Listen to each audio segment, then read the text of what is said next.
Previously on Podcast Without Pretense. Guys, I can't wait to see you in LA next week. E3 is going to be amazing.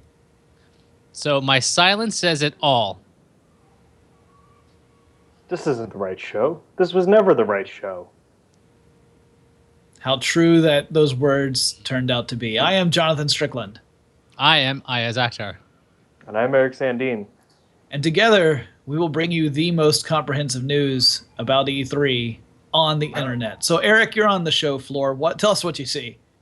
It's warm.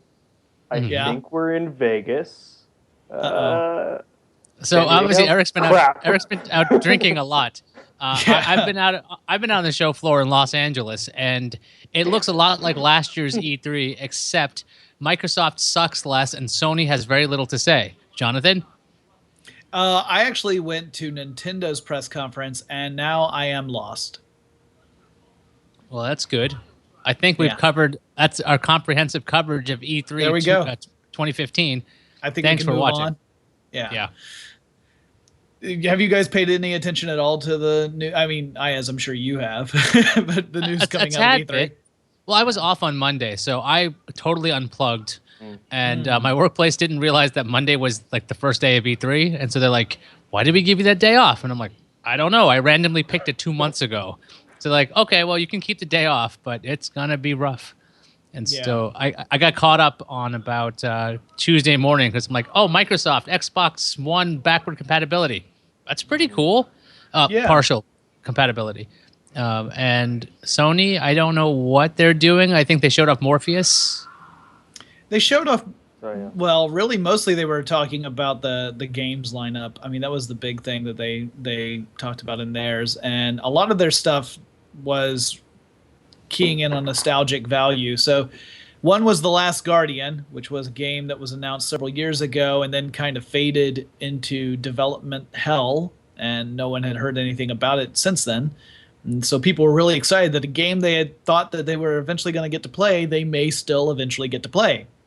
And then there was the announcement of a Final Fantasy VII remake, which got a lot of people excited. And to me, that's just sad. And sad not because I mean, I don't give a shit about the Final Fantasy series. I don't care about the Final Fantasy series, but it's sad to see one of the biggest reactions of the night go to a remake. Not a reboot, not a new game. It's literally a remake of the game that people have already played. And if that's the thing that gets the biggest reaction, that is troublesome because, I mean, I kind of want new games. I love lots of old games. I got excited, I will admit, E3 a couple of years ago when they showed that they were going to remaster Grim Fandango and re-release it. But that was because it was a game that I wanted to show my wife who had never seen it, and I didn't have a machine that would run the old one. So, this was one that just didn't do anything for me. As a quick aside to your Grim Fandango remake excitement, so the Steam sale is going on right now, and I bought Grim Fandango and was playing it, and my girlfriend actually, who doesn't play video games, walked over, asked what I was playing, bought Grim Fandango, and is right now playing it. It's one of those. Well, I mean, an adventure game is very accessible, right? Like it's not the style of game that's going to torment you right out of the gate, like some sort of platformer. It can torment you pretty hard if you have no. Yeah. Like, I mean, Grim Fandango is actually pretty rough. Like starting out, I don't know if you remember the beginning of that game, but if you don't know what you're doing, there's a solid hour of figuring out what to do. Well, there's a lot of experimentation in it, but it's not like I'm going to turn left. Oh, I died. All right. Well, I'll try and turn right. Oh, I died. All right, I'm going to go through the door. Oh, I got shot by a Nazi. All right, well, I'm going to breach the door and throw a grenade in. Okay, the Nazis did. Oh, a zombie got me. I mean, it's not like that, right? It's not a first-person shooter or platformer or anything like that. So I think of it as being more accessible. It's like kind of like puzzle games can be a little more accessible for people who are not accustomed to playing video games. At any rate, I didn't find I am also very much not a big Sony person. Like, it's not that I dislike the Sony consoles or anything. I just prefer Xbox or PC to the Sony ones. So it's probably that I've got a bias too. If I got to be perfectly honest, I probably have a bias, and that's another reason why nothing from Sony really got me excited. The stuff from Microsoft that got me excited is stuff that should have been included earlier, like the backwards compatibility. So I can't really give Microsoft a huge boost. I am definitely excited to play Fallout 4, and I think I'll be playing it on an Xbox One, which I have not bought yet, but I'll probably get the 1 terabyte model. And some of the games that were announced at the various press conferences looked really interesting. Like, I really liked. Did you guys see Unravel? No. It's actually really cute. Unravel is a side-scrolling platformer type game, and you play. You're a ball of yarn. Or whatever. you're a fox made of yarn. Yeah. I think it's a fox. Anyway, it's a little like fox-like character made out of yarn, and as you move, the yarn trails behind you, and that limits how far you can go in a level. But you can also use the yarn to loop around things and help you swing across gaps and stuff like that. And the art style and the vision of the game was very cute, so I'm looking forward to that. Do you guys see Nintendo stuff? I really didn't look into that. I know that there was something about a plumber. Well, I think the most interesting thing about the entire press conference, I caught like the first half an hour, I'd say. There's like 3 puppets that show up, and one is the creator of the Super Mario games, one is the president of Nintendo America, the other one's president of Nintendo overall. And they all come out as puppets, and then they eventually turn into characters from Star Fox. Very slowly, like ears show up on one, and a fox muzzle shows up on another, and eventually they turn into Star Fox to show up. Star Fox Zero is coming, which looked pretty cool. But I was looking at Twitter, and people were like, "This looks awful! I can't believe this is all they're doing." And I was kind of surprised because I thought people had a warm spot for Star Fox, because I remember playing it way back. I want to say, was it 64 or was it before that? I think it was 64. I think you're right about that. No, I don't. No, maybe there wasn't a Super NES. It might have been Super Nintendo, because F-Zero was Super Nintendo, and then they have some of the same characters. Yeah. Is that the one where do a barrel roll from Star Fox? Yes. Star Fox was on the SNES. Oh wow. SNES. So there you go. That's how excited we are about Nintendo. Because we're like, does anybody remember? Yeah. And there's more Mario stuff. I think Paper Mario is meeting regular Mario. There's some kind of... Thank goodness we are not actually a video game podcast. This would be the worst podcast in that category. How excited are you about none of these things? Well, I'm still really excited about Fallout. I am also excited about Fallout. I'm still angry that Mario Kart 8 doesn't have proper battle Mario Kart arenas. It's just the tracks. That's just ridiculous. It's the first Mario Kart ever to not have special battle areas. And the only reason I know that is because my boy likes playing Mario Kart 8. He's right over there. So if you're hearing Ultimate Spider-Man for like the 80th time today, you'll know why. If you're not hearing it, then as Jonathan mentioned previously off air, then I have wasted your time. So listen carefully then for Ultimate Spider-Man. Speaking of wasted time, so I watched WWJD II yesterday. So this was the developers conference for Apple? No, this was the movie we were supposed to watch for today. Who picked that? Was it Eric? It was Eric who picked that. It was a coin that tipped. Technically, it was a coin that picked it. Because the choices were Crossroads, the Britney Spears movie, or WWJD II. Eric, have you seen it yet? I didn't, because because you knew. I heard I wasn't supposed to. I wasn't going to, and I. Yeah. All right. Fuck both of you. I watched it yesterday. I can tell you right now, I wish that coin had flipped the other way. Well, it's the John Ratzenberger film where he plays a carpenter, I assume. And he's a wood carver. It is WWJD II, the Wood Carver. Oh, excuse me. Very far off. He refers to himself as a wood carver, not a carpenter. Okay. So by the way, The question WWJD II or what WWJD whenever like I think there should be a drinking game, and every time you hear WWJD, you have to take a drink. A sip, I'd assume. We'll die otherwise. I'd imagine. You probably won't die, but you'll get tore up pretty good. Okay. So we'll know how long our first distraction will be. Eric and I were like, okay, it was about 36 seconds in. It's well, you're not that far off. I would say it's 7 minutes in. I think I'm pretty well. No, I might be overestimating because it might have happened before that one. But there is one right around 7 minutes. How do I know? You're gonna have to find out next week when we talk about how far did we get before we stopped watching it without distractions. So yeah, we can't really. You might have talk been about spoiled already. Okay, so June 20th, Jonathan, you put this up on Twitter. I saw the 1 minute trailer, the Kristen Wiig, Will Ferrell Lifetime movie. What is it? Adoption? What is it called? Deadly Adoption, something like that. Deadly Adoption, which I thought was a gag. It looks like it's completely real and it's going to show up on Saturday. Are you guys going to try to watch that? No, I think we should save that for Podcast Without Pretense. So we have to find the copy and just wait on it. Or we just wait until that copy's available. Yeah. So anyway, it's my turn to pick next week when we finish this discussion. So don't worry your pretty little head. I already have an idea of what we're going to talk about. So I have to like find a copy of this movie, keep it somewhere, and like just not watch it for weeks. Yes, you will have to use what humans call self-control. But why would I have to do that considering I could just keep my time and do all the regular rules? You could just lie. I mean, oh yeah, you can. You can watch it ahead. You can watch it ahead of time, or you can watch it. You can watch it ahead of time and write down the number. You just can't expect Eric and I to do it. Yeah. We are not gonna do that. So you're just gonna have to. You can do it, and then you're just gonna have to wait those weeks until we talk about it.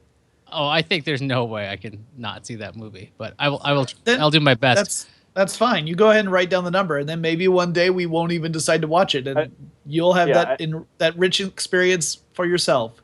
I like that it's impossible that he can't watch that movie because, I imagine there's a second TV in his house that is just constantly. It just shows Lifetime all the time. Yeah, it's just a giant. It's a TV with just one button. It doesn't even have power. It just says Lifetime on it. You press it, and it just starts playing. Well, now that Ayaz is distracted, we can talk about him. So yeah. Oh shoot, he's back. So I'm always distracted, to be fair. So I was going to mention that remember we have instituted a new aspect to our movie watching ridiculous habit now, which is that at the end, whichever person chose the movie has to do a review of said movie, dictate it into some sort of voice-to-text software, take the transcription without making any corrections, paste it into Google Translate, translate it into another language, cut that, paste it back into Google Translate, translate it back into English, maybe put it through another couple languages if you want to. And then that becomes the review of the movie, the official Podcast Without Pretense review for whichever film we pick. I had a question about this, by the way, which, so are we going to leave these reviews on Netflix? We can. Because my question for that was, should we just start a Podcast Without Pretense Netflix that's so that, Technically, Ayaz already has a Podcast Without Pretense profile. Well, I don't know if that's the greatest idea, only because should a film be removed from Netflix, the reviews will basically go into some kind of like stasis somewhere else. So shouldn't we have those independent of Netflix?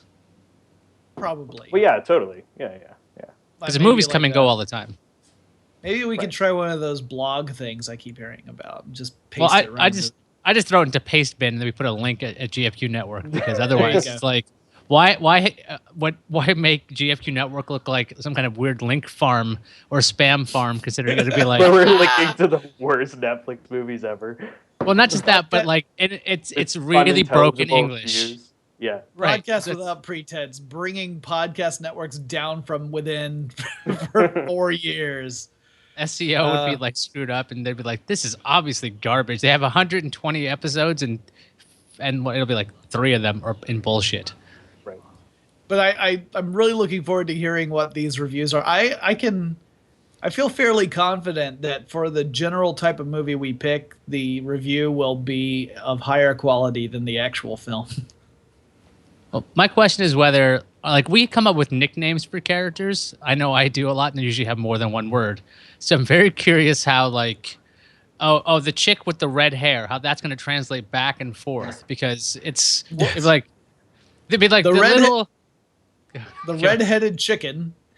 So my question is, are we doing all of our notes, or are we just going to write, like, I figured I would just write like a 4 or 5 sentence review. I think what you do is you should do first of all, you dictate. But yes, you should I think 4 or 5 sentences for the review. Like, we can have the notes be still like that's the general way that we dissect the movie. But the review, I think, needs to be short. I agree that the movie does not need to be like 2 pages of ramblings of a lunatic. Like, now, as amazing as it would be to collect all of the reviews together and bind them into a book and present it as if it came from the shelf of Kevin Spacey's character from Seven, I think maybe we go with the short review. Just a side note, you can dictate directly into Google Translate, so that's going to save awesome. That's good. Yeah, that's perfect. I did not know you could do that. Yeah. On the web, there's a little microphone, so that's going to save a lot of time. Yeah. That's good. Yeah, I think if you want to even like write down what the English review is, just so that way you have it when you're dictating it, and your thoughts are in order, so you're not stumbling over anything. Oh yeah. I think that's fine too. The whole gimmick here is just to see, one, does the review do the movie justice, and 2, was it better than the movie? So our next movie, or at least the movie we're supposed to watch, is WWJD II, The Wood Carver. Jonathan has already got his movie picked. I have to not watch the June 20th Deadly you can watch Adoption. it. You can watch it. You just have to write down your time and wait for the moment when Eric and I can also watch it. Okay. That means, but you can watch it if you want. That. Okay. I will do that, I think. I don't know. I might get Lifetime. Hold on. I think, you know what? I have cable now. I have the Sling TV thing, and I think it might have Lifetime. I don't know.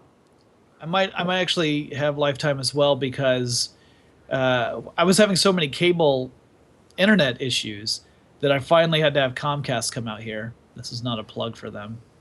And so the solution was to trim off the ends of the cable that were feeding into my outlet upstairs, remove all the splitters, which I don't use anyway. I just use the living room outlet. So now it's a direct connection from the street into the house to the living room, and that's it.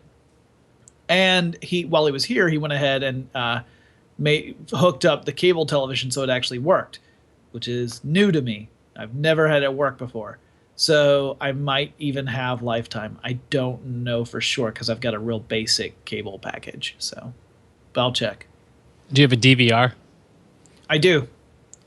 So you probably get Lifetime. I think that's part of the basic. This is the most fascinating episode we've ever done, by the way. Really poor E3 coverage, not knowing what's on Sling TV and not knowing what's on Comcast basic cable, because none of us really give a fuck about Lifetime. And I'm realizing now a 5-year-old is hearing me swear really loudly. Then... It's okay. Spider-Man says it all the time. Then, well, he already knows the words, and I've asked him to repeat them. He just knows they're just adult words. He's not supposed to use them. So it's not about like him like learning the words. He already knows them all. Yeah. But anyway, now he's learning that Daddy doesn't follow the rules, and he uses them all the time. Well, as an adult, I'm allowed to use adult words as part of the rules. Like that's the way it works.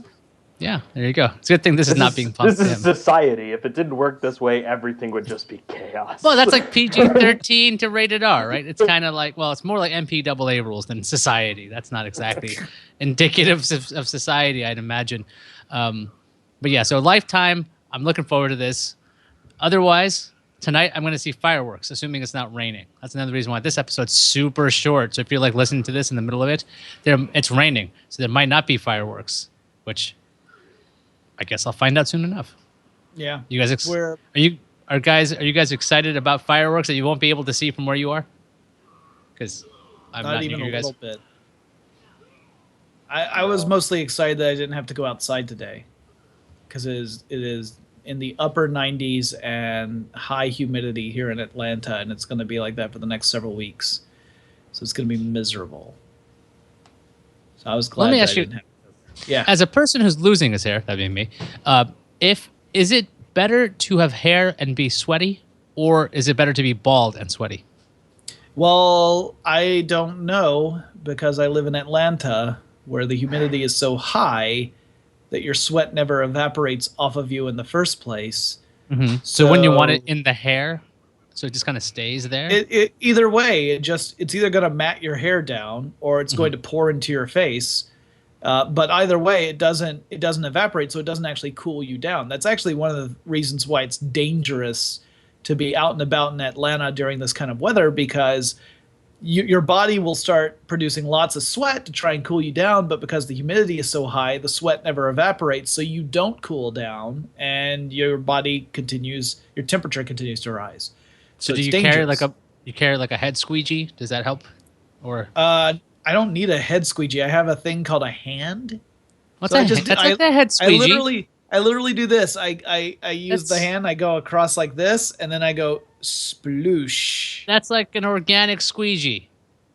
Well, you asked me if I carry a squeegee. No, I have a hand. Okay, fine. I use my hand like a squeegee, but I don't carry a squeegee. Okay. No, but what I do carry around with me is a 24-ounce bottle of water, because otherwise, because I walk to and from work, and the walk back is starting to get pretty rough. I don't know that I'm going to be able to keep doing that. I may have to take the train home. It's still about a little less than a mile walk from the train station to my house, but that's a lot better than 3 miles. So I might have to start doing that, just based upon how tough it's getting to get to the house. So Sandine, when are you moving to San Francisco? Probably mid to late next month. It's going to be in 2 phases. I'm going to go, and then I'm going to come back here, and then move the rest of the house. I'm going to go to San Francisco, then I come back, and then I move my stuff to San Francisco, but now I'm stuck. So my stuff's in San Francisco. Yeah, that's pretty much it. This is like that riddle, right? So so you've got a boat, you've got a lion, a goat, and a cabbage. Now you can only take Did Strickland die? 2 things across any given time. How do you get everything across, and how many trips does it take? Uh-oh. Except in this case, it's Eric and his stuff, and instead of across a river, it's San Francisco. But other than that, it's exactly the same.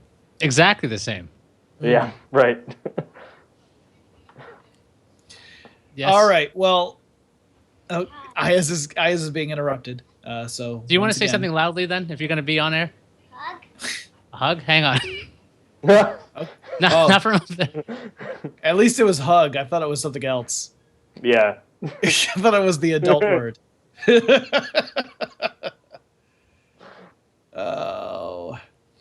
Oh man, I'm so mad that you guys didn't watch that movie. That was fun. Well, I'll be watching it. That's good. You should. Oh. Hi.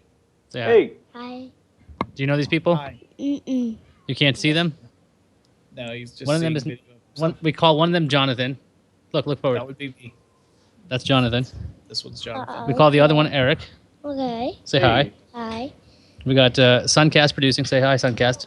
Aw. Uh-oh, you lost the plastic thing? Is it in your ear? Uh-huh. Oh, this is fun. Get to extract plastic from an ear. Well, Okay, I think that that's. wasn't terrifying. I was about to say. That's a first. For a moment, I thought we were going to have to say next time on This Podcast week. Without Pretense. The hospital visit was fun. Anyway, so since you wanted a hug, now you're on the air. Now what are we going to do? Talking to the microphone. Okay, ask her this in my ear. Okay. Well, Why are you late? The guy from Help getting this from my ear. Can you get your ear? Okay. You want to go back up there now? No. Okay. I'll get Just this for you in the ear. I'm wondering how Spider-Man's doing, honestly. Okay, so you popped out the plastic again. right. Where's the plastic? That's on the floor. Here. I'll trade you. Okay. Okay. I can't hear anything. This has Grab become it. the This show Best gets better and episode. better. best Okay. episode Yep. of Podcast Without Pretense ever. I agree. I agree. Best episode ever. Anyway, I think on that note, since we've basically jumped the shark, and I'm being given plastic in my head, next week on Podcast Without Pretense. Guys, I still don't know what Jesus would have done. I have no idea what's been said. I'm out of plastic parts. Oh wait, I'm supposed to have a kid now? No. I don't see it. I got it.